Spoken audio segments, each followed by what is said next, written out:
Assalamu alaikum warahmatullahi wabarakatuh. Uh, we'll wait a couple more minutes to see if anybody joins tonight's class, inshallah ta'ala. See,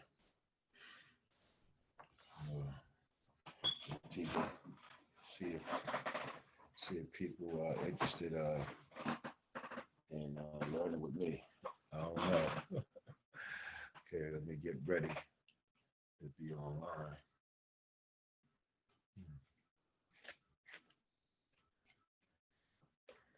Okay.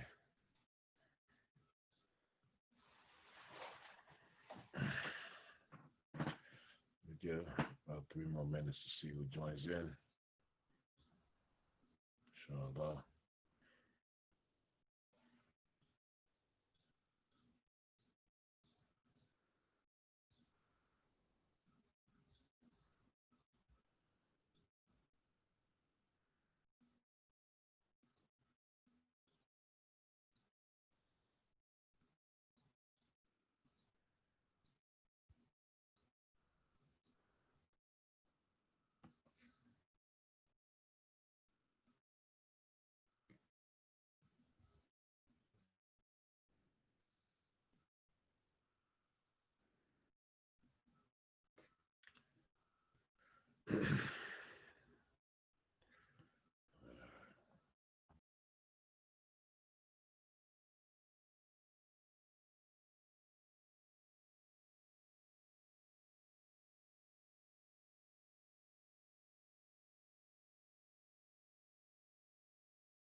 Okay, so we'll go ahead and get started.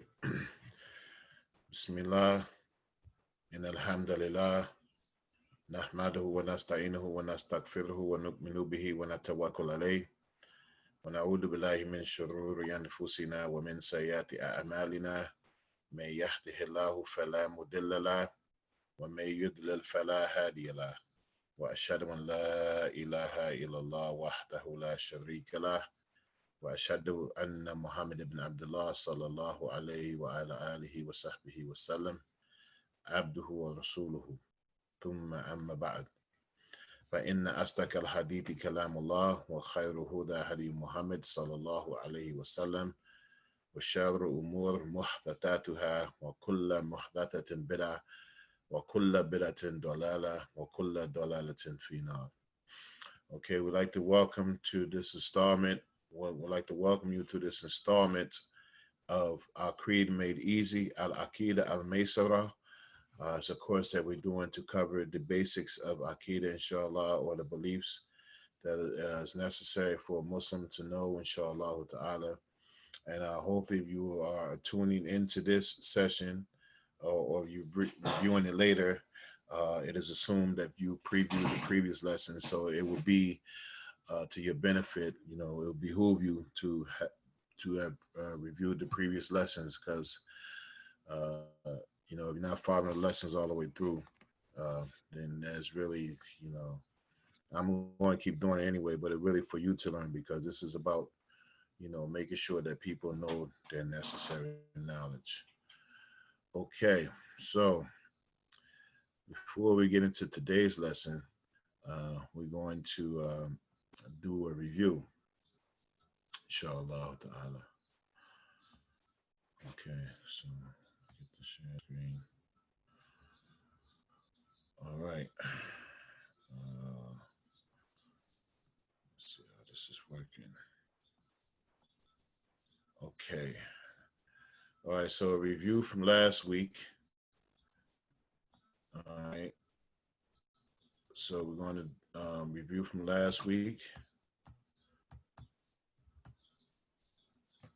All right, let's see.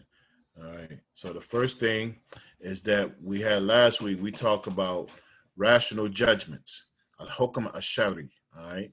So there's three types of rational judgments. And rational judgments means that, three ways that you have to process information before we even get into about dalil and, stuff like that. Rational judgments. So there are three ways that you need to go back and review. So I'm not going to mention them here. All right. I plan these reviews and stuff as if someone will be online. So if you do come on, or you have to know what those three rational judgments are, you have to go back and review the other ones.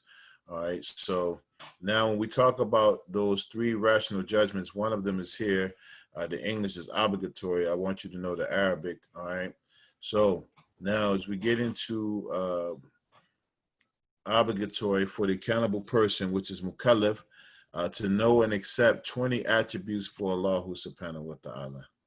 All right. We mentioned that last week, that it is obligatory for the accountable person to know and accept 20 attributes for Allah. And starting this week, we're going to go into those attributes in detail. So over the next few weeks, we're going to be covering these 20 necessary attributes for Allah subhanahu wa ta'ala. And, we're going to be repeating them a lot. So don't get frustrated if they, if you're familiar with them already, or, So, but these attributes, these are required knowledge for people to know. So we will be going over them, and we'll keep repeating them until, people get them. So one of the things we said last week, you had to fill in the blank. It says, with respect to these 20 necessary attributes for Allah subhanahu wa ta'ala, that the blank of them is inconceivable and the blank of them is impossible. So you need to know what those two words to fill in. I'm not going to give you the answer right now, so I'm going to force you to go back to review. And for those who are keeping up, just not able to attend the live Zoom, mashallah, you already know, you can contact me or text me. So far, I only had one brother who kind of responded to one of the classes. All right, so you should know this. All right. And so we talked about the meaning of ma'rifah and the meaning of iman. And the meaning of ma'rifah, is different from iman, and they're not the same, and one can't come before the other. And why not? So we mentioned that last week, that one of them, you can't have it unless you have the other one. And so it's up to you to find out which one and why. So you had to go back. Okay. And also those proofs from the Quran we mentioned about with respect to knowing something, about faith, and, we mentioned two ayahs explicitly, and, I want you to know what those are. Okay. And also to know about the accountable person and the blind follower. There are two people, all right, and understanding the meaning of taqleed. We mentioned last week that there is a popular notion that taqleed is something that is haram, it shouldn't be done. And, people have went so far as to accuse Muslims who do taqleed to consider them like the Jews and Christians who follow their monks and rabbis. And that is absolutely not the same thing, And to go a step further, actually, if a person is not at a level of a mujtahid. A mujtahid is technically defined as someone who works hard, but a mujtahid is a scholar who exerts every effort to come to a conclusion using the proofs from the Quran and Sunnah. And there's about 7 levels of a mujtahid. All right. So, and us as people, as laymen, we're not on any of them, you know. Just to give you an understanding of the levels of mujtahid, the one, according to some scholars, that the one that is above the awam, which is the general folk, we at the bottom, the one right above us is the mufti. You know, so when you see someone with the title of mufti, that means they're only required to relate fatwa that have already been recorded and passed down. That's their only that's their only ability as a mufti. So when you think about mufti, you know, and not to undermine the person's mufti, because compared to us as regular people, a mufti is a great scholar. So we'll see a mufti as like a person got mufti in front of their name, and we'll see him as a phenomenal scholar, and they are in their own right, but they are just one level above us in the ladder of ijtihad. You know? So they just show you how deep this knowledge is, you know. So, and this should tell us something about people when they talk about taqlid as being haram, blind following is not permissible. And they might not say haram, but they'll change up, phrase. They say la yajuz, it's not allowed, it's not permissible, you know. But when we talk about those levels of ijtihad, and for one to be a mujtahid, if you're not on any of those levels, and the bottom level is us as regular folk, then you have to be what's called a muqallid, one who blindly follows. And we already gave a definition of taqlid. It doesn't blind following doesn't capture the essence of what taqlid means. So I want you to go back to the lesson to last week and see what the definition, proper definition we gave of what taqlid is. All right, so inshallah you'll be able to do that. Okay, now you also have to know this, that blind following, it is allowed in issues of blank, but not in issues of blank. All right, so all of these answers you can find if you go back and review the recording from last week, inshallah. Okay, so now we get into the class, inshallah. So we're talking about the beliefs regarding the divine, meaning Allah subhanahu wa ta'ala. All right, so now we're going to talk about the attributes, those 20 necessary attributes of Allah that are rationally necessary for the one who is accountable to believe, to know, and accept about Allah subhanahu wa ta'ala. So we mentioned that the one who is accountable is the one who is mukallaf. Mukallaf is the one who reaches the age of responsibility. And the age of responsibility for a male is, you know, whether pubic hairs, wet dream, or reaching the age of 15 years. And for a woman, it's just one when she reaches her cycle. So when a person reaches that stage in their life, they are accountable, you know, before Allah subhanahu wa ta'ala. And some of the ulama have said that this is when the angels start recording their deeds and they go on their scale, you know. And so so once you reach these ayats that these attributes that we're going to cover, it is rationally necessary, it is wajib for the one who is accountable, who is mukallaf, to believe and know, accept these attributes. So we're going to cover these, and I'm going to give you a list of them. So these are the 13, the first 13. So his existence. So this is necessary that you believe about Allah, that he is al-wujud, that he exists, that he is al-qidam, that he has pre-eternality, that he has eternality, or al-baqa, or everlastingness is another translation, al-baqa. All right, and that he has dissimilarity from contingent things, al-mukhalafa lil-hawadith. All right. He is absolutely different from anything that has contingency. Self-sufficiency, al-ghina, independent. All right. He has oneness, al-wahdaniyah, that he has power. He has qudra, al-qudra, that he has will, al-irada. He has knowledge, al-ilm. He has life, al-haya. He has hearing, al-sam'u, sight, al-basar, and he has speech, al-kalam. So these first 13 that we're going to cover, because there are 13 attributes that are necessary, then there are 7 that are also necessary, but they're categorized different that we're going to get into in the further lessons, inshallah. But these 13 you have to know. And when we talk about the attributes of Allah, meaning that these are the attributes that make Allah who he is. And Allah subhanahu wa ta'ala will not be Allah except that he had these attributes in the absolute sense. Excuse me. All right. So now don't worry about the list. We're going to be going on, because if you're going to attend this class, it is necessary that you know and memorize them and really understand them. So the first one we mentioned is al-wujud, is existence. All right.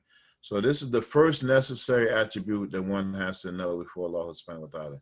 So this has been classified by the scholars as the self-signifying attribute, the sifat un-nafs. All right. So this attribute is very unique because it is classified by itself, and this is the first necessary belief in the attributes of Allah subhanahu wa ta'ala, even before Tawheed. And what does that mean? Because, we always read about Tawheed first, and that's true. But you can't believe that Allah subhanahu wa ta'ala is one if you don't believe that he exists. So all of it starts with Allah subhanahu wa ta'ala necessarily existing. That Allah al-wujud, that he necessarily exists. And this has to be for Allah subhanahu wa ta'ala, that he has to exist. All right. The second thing, when we talk about his existence, we talk about the rational proof of his existence. And they are found in the universe. When we talk about the rational proof, when we're talking about a hukm al-shari, right? What is the rational judgment about Allah subhanahu wa ta'ala existence? It's found in the universe. It's found in the universe. All right. So when you look in the universe, the mind cannot conceive of the occurring of such things. If you saw some writing, that someone had to write it. If you saw a building, it couldn't have been built unless somebody built it. If you saw footsteps in, the sand or the snow, somebody walked there, so that's your rational judgment before anything about proof and, anything before that comes into play.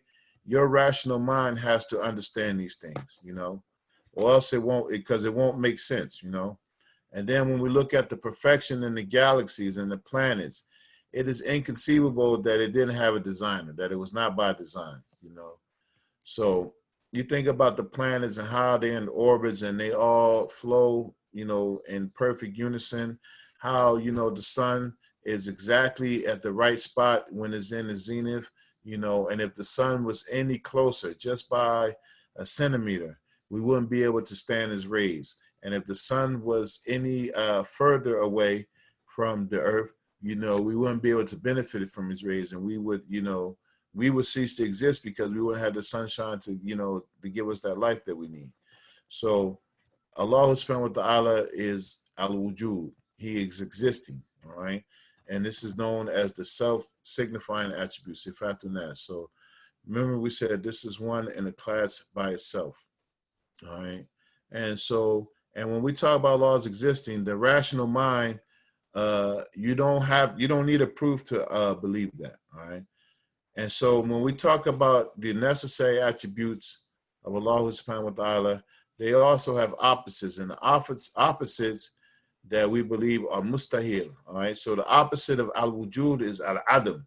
It means the opposite of non-existence.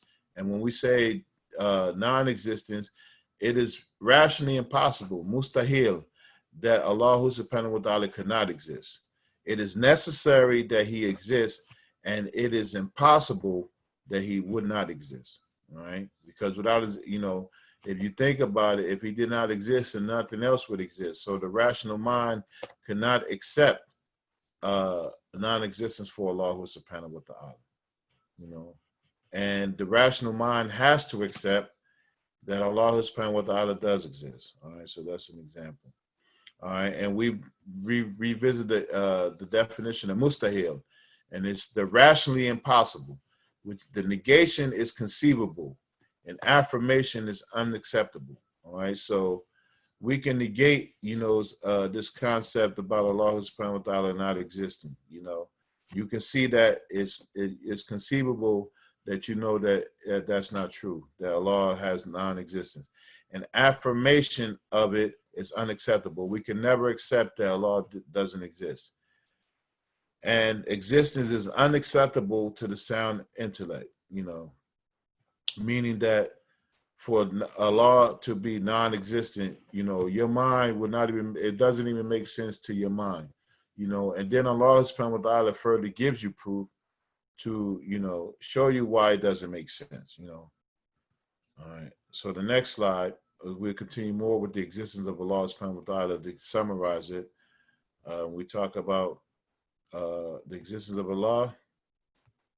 All right. So the existence of Allah. What do we believe about the existence of Allah? So these are the things that we should know. That the existence of Allah is absolutely necessary. Negation of Allah's existence is unacceptable. We can't, say no go. That Allah's existence has no beginning and has no end. Allah's existence is not confined by time or space. I spelled that wrong. I was rushing to get this together, so I apologize. So there's no word as sapsi, as space. That Allah's existence has no shape or limit. That Allah's existence is not supported by anything. And for Allah's existence to be essential, it is essential, and everything else depends on it for support. So it's totally unique. Allah's existence is totally unique. And his existence made everything in the creation appear, but there is nothing without his existence. And without his existence, nothing would have come into existence. So this is what we essentially believe about the existence of Allah subhanahu wa ta'ala, all of these things. It is absolutely necessary for his existence, and the negation of his existence we don't accept, and all of these things. And some of these things that we're mentioning, for instance, not confined by time or space, no shape or limit, not supported by anything.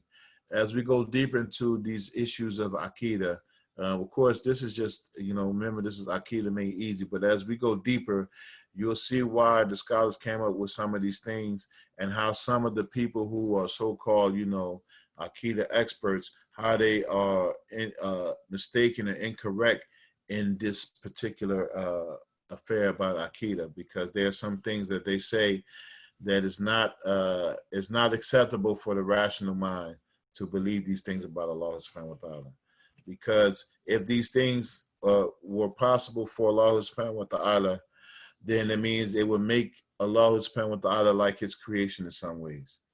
And we're going to get into some of the things, but just to give you a hint, when we talk about what, a big question of the day, where is Allah? And, is he above his throne? And, some of his attributes that he is attributed with, ayn, which is translated as eye, or uyun, eyes, or he is attributed with yad, which is translated as hand or hands, or he is attributed with wajh, which is translated as face. And it's going to be important to understand this part right here when we talk about those attributes of Allah subhanahu wa ta'ala and those descriptions. All right, so the existence of Allah, you should notice that it is absolutely necessary for Allah to exist, and its opposite, it is not this non-existent al-adam is it is rationally impossible. You can't even conceive it. All right, negating Allah's existence is unacceptable, and all the rest. All right. So here's the proof for Allah subhanahu wa ta'ala existence, the actual proof, besides your rational judgment of it. For that is Allah, your Lord, the truth. And what can be beyond truth except error? So how are you averted? All right. So if you go to this ayat in Surah Yunus, ayat 32, the ayats before it talks about how Allah subhanahu wa ta'ala gives life and death, and seeing and hearing, and all of these things, that nothing in creation can take credit for those things. They are absolute. They are creations of Allah subhanahu wa ta'ala that, the rational mind be like, cannot have happened. You think about the eye and all of the things that are made with the eye, how, how remarkable this creation is. Your ears, your auditory canal have those, what are those little strange auxiliary hairs? I forget. just your whole creation is made up and it's so remarkable. And, no, this just didn't come by chance. This just didn't happen by incident. Allah subhanahu wa ta'ala is the one who formed us and shaped us and gave us everything that we ever needed. So that's something to keep in mind.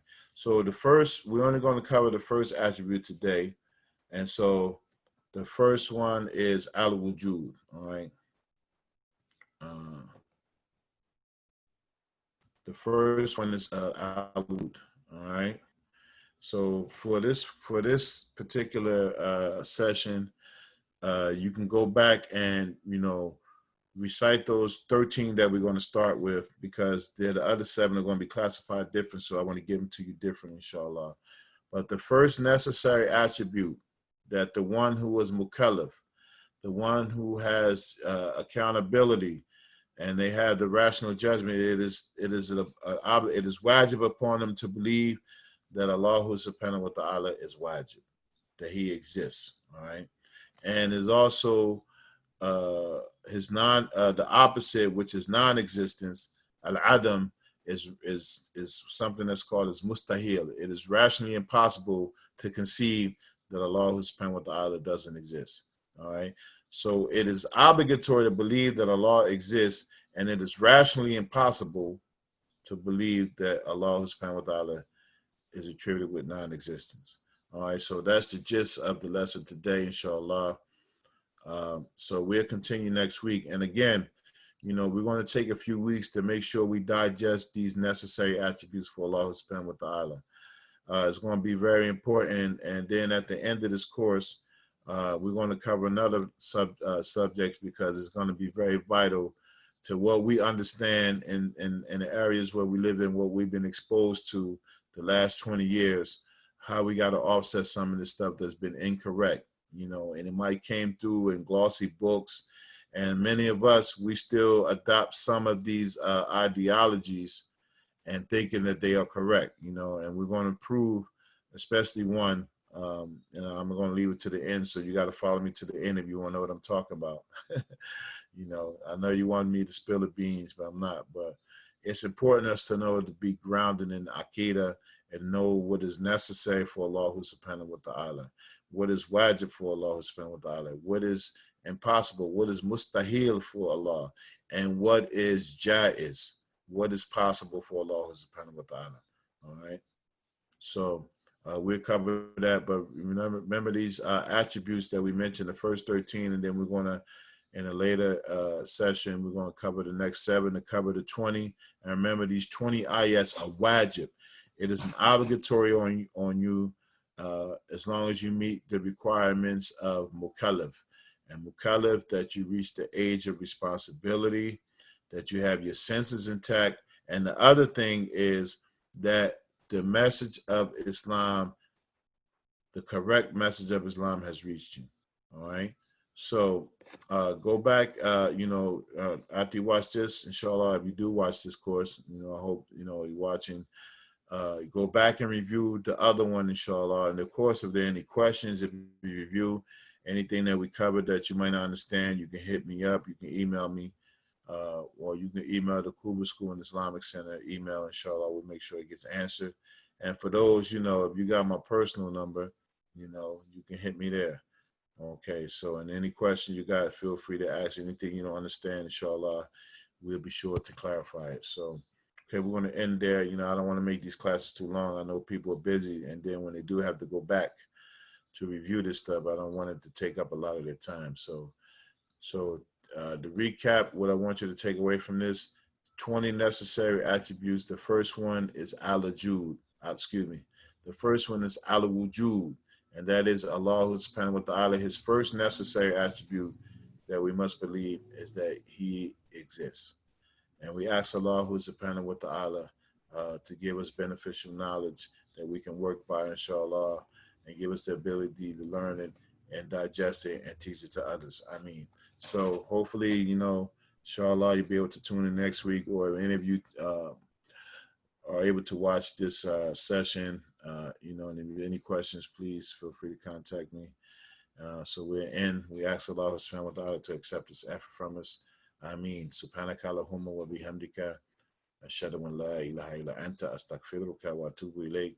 Wassalamu alaikum wa rahmatullah.